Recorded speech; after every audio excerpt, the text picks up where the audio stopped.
Bismillahirrahmanirrahim. Assalamualaikum warahmatullahi wabarakatuh.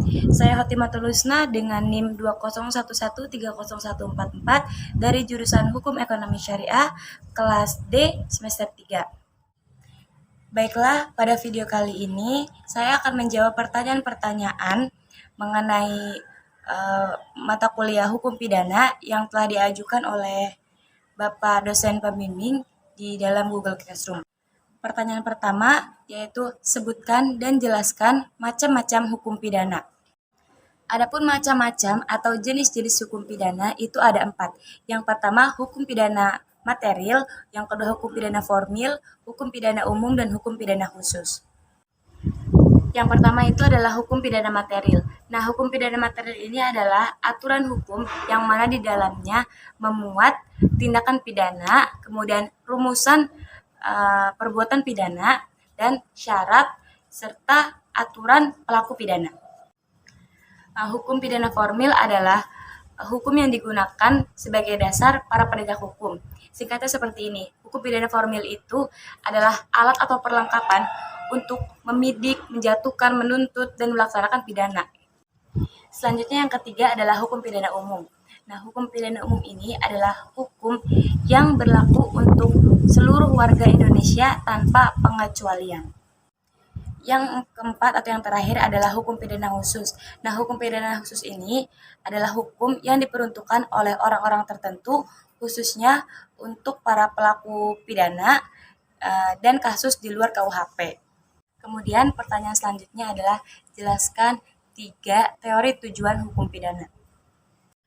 Oke, ada 3 teori tujuan dalam tindak pidana. Yang pertama ada teori mutlak, yang kedua teori relatif, dan yang ketiga ada teori gabungan. Nah, untuk teori mutlak disebut juga teori pembalasan. Tujuannya hanya untuk membalas perbuatan si pelaku tindak pidana. Yang kedua ada teori relatif atau disebut juga dengan teori tujuan.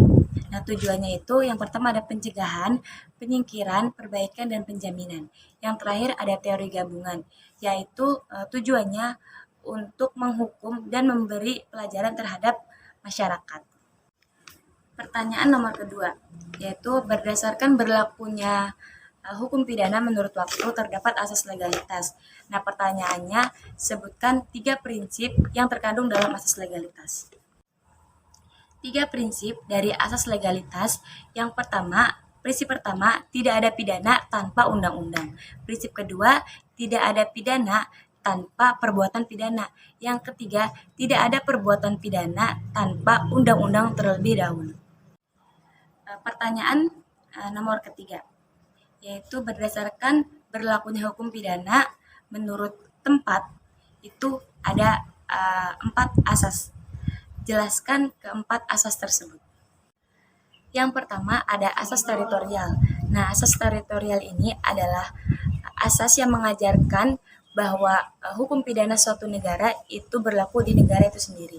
Asas ini juga termasuk asas yang paling pokok dan yang paling tua karena berdasarkan landasan negara.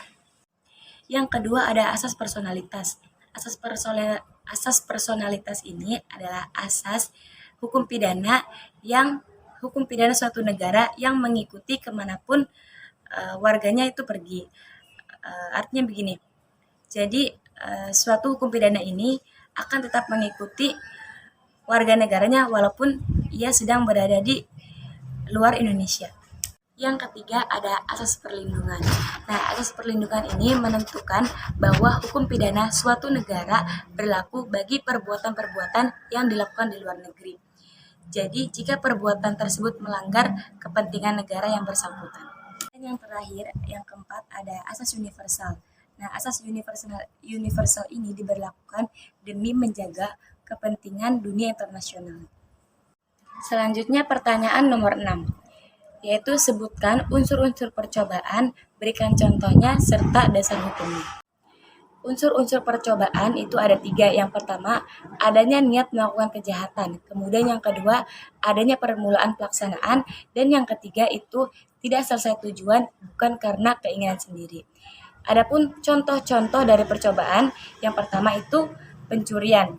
Nah, dasar hukum percobaan pencurian, dasar hukumnya itu pasal 362, 363, 364, 365 KUHP. Kemudian ada yang kedua, percobaan pembakaran rumah. Itu terdapat dalam pasal 187 KUHP.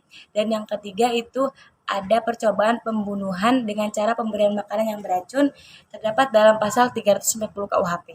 Soal terakhir yang saya pilih yaitu soal nomor 7, yaitu sebutkan jenis-jenis penyertaan, berikan contohnya serta dasar hukumnya.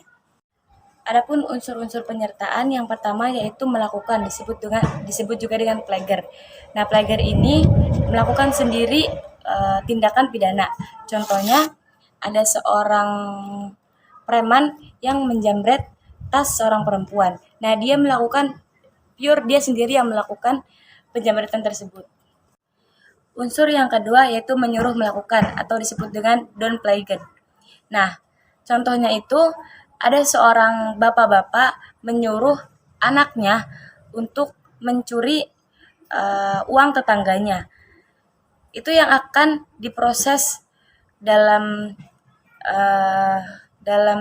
pidana adalah anaknya yang menjadi korban penyuruhan terhadap tindak pidana. Unsur yang ketiga adalah turut serta melakukan tindak pidana tersebut, disebut juga dengan mede legend. Nah, contohnya itu misalkan begini, ada seorang laki-laki atau seorang remaja yang dia sedang tidak punya uang, kemudian dia berniat untuk ikut serta mencopet bersama komplotan copet yang lainnya. Kemudian unsur yang terakhir itu adalah menganjurkan melakukan atau disebut juga dengan outlooking. Nah, outlooking ini adalah orang membujuk orang lain untuk melakukan suatu tindak pidana gitu. Karena jika tidak melakukan maka dia akan mengancam kekerasan. Contohnya seperti ini. Ada seorang preman, dia membujuk seorang anak laki-laki yang berada di jalanan, membujuk untuk mencopet tas seorang wanita. Karena jika tidak melakukan, maka anak itu akan dianiaya oleh si preman tersebut. Dasar hukum dari keempat unsur tersebut terdapat dalam pasal 55 KUHP. Cukup sekian dari saya. Kurang dan lebihnya mohon maaf. Wassalamualaikum warahmatullahi wabarakatuh.